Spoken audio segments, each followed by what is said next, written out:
Thank you, and thank you, Rob. Thank you all so much for coming here tonight. There has probably been no year in the history of the Connecticut General Assembly that has been as important as this year.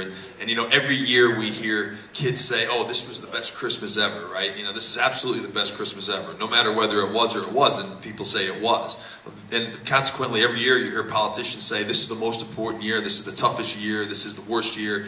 I think it probably is. This is a $3.5 billion plus deficit that is growing every single day. We have lost countless jobs here in the state of Connecticut. So we're very grateful for you coming out here tonight to view this presentation. Mike State Services, and Rob Kane and I are all on board with that. We are putting together plans to reduce spending, and we hope to be able to do it in a way that does not increase taxes at all. But this just gives you a little bit of an idea as to where our money goes. You know, we have debt service we have to pay back. We as a state borrow a lot of money, and we have to pay back that credit card debt. We have a lot of social service programs. We have education funding. You know, I know there's some folks here, local elected officials, who rely very much on the education dollars that we send back to cities and towns. Education funding is a big portion of our budget. State employee salaries, pensions, and benefits are another major part of our budget. And we have to figure out what is the most effective and efficient way that we can run government without balancing this deficit on the backs of taxpayers.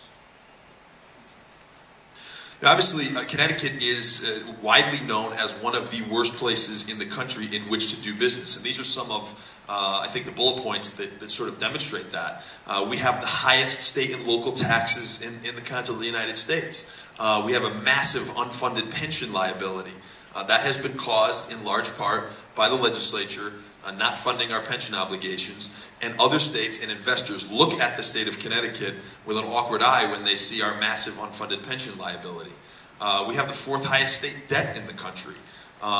Many states, 45 states, have fewer health insurance mandates. Those are things that insurance companies are required to pay for that sound really good but cost a lot of money.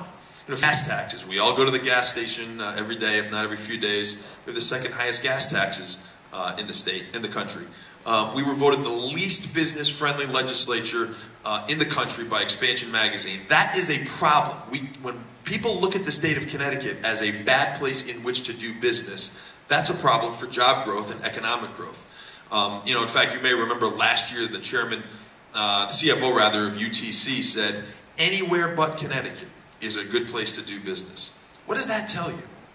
When the job creators of this country don't want to create jobs here because it costs too much money, that's a problem.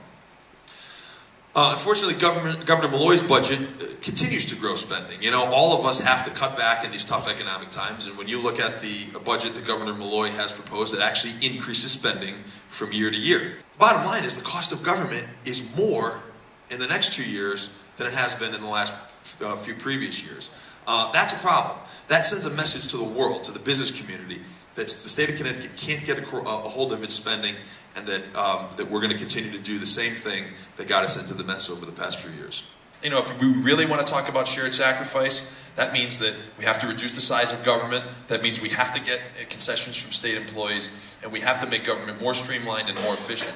You know, we're talking about a budget proposal, unfortunately, on the flip side of this whole equation, that unfortunately doesn't really reduce the size of government. Yes, there are some agency consolidations proposed, but the savings are minimal and the tax increases are enormous. So that's something that we need to all be very aware of. When we hear that there's a number of agency consolidations proposed in his budget proposal, there's not a lot of savings.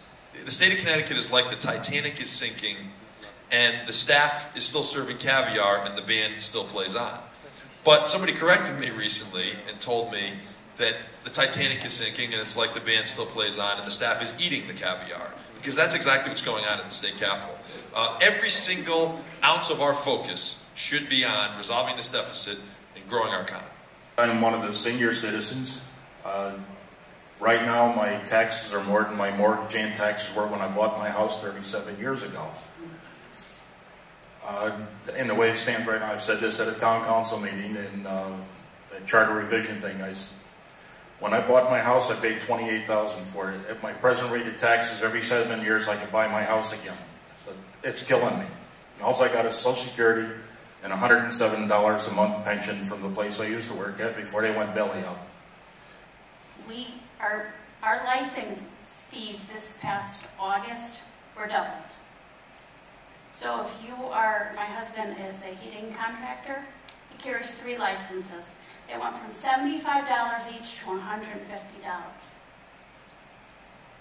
We received a notice that because of the unemployment in the state of Connecticut, I guess we borrowed money from the federal government, we will pay an unemployment assessment tax come this August. We don't have any employees unemployed, never have. We're a small company. I just don't think that's fair. We've had to constantly, everything has been going up. The entity tax, $250. Never used to have to pay that.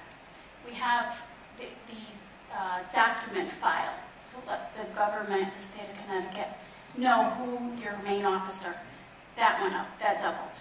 There's so many things this past year that doubled. I want Governor Malloy to look at those things. We're already taxed enough. Everybody back home to do us a favor, and if you have an idea on how to reduce the size of state government, if you know an area where there's an employee that should be, a position that should be eliminated because we don't need the position anymore, we want to know about it. We are literally in the process right now of formulating spending alternatives to the governor's budget. Literally, that's what I did all day today. That's what I did until 8 o'clock last night at the state capitol. I know Rob's working on that with his counterparts in the Senate. We want to know about it. So if you got an idea, we're open. Please email us, call us. We need to know this, and we need to know it soon.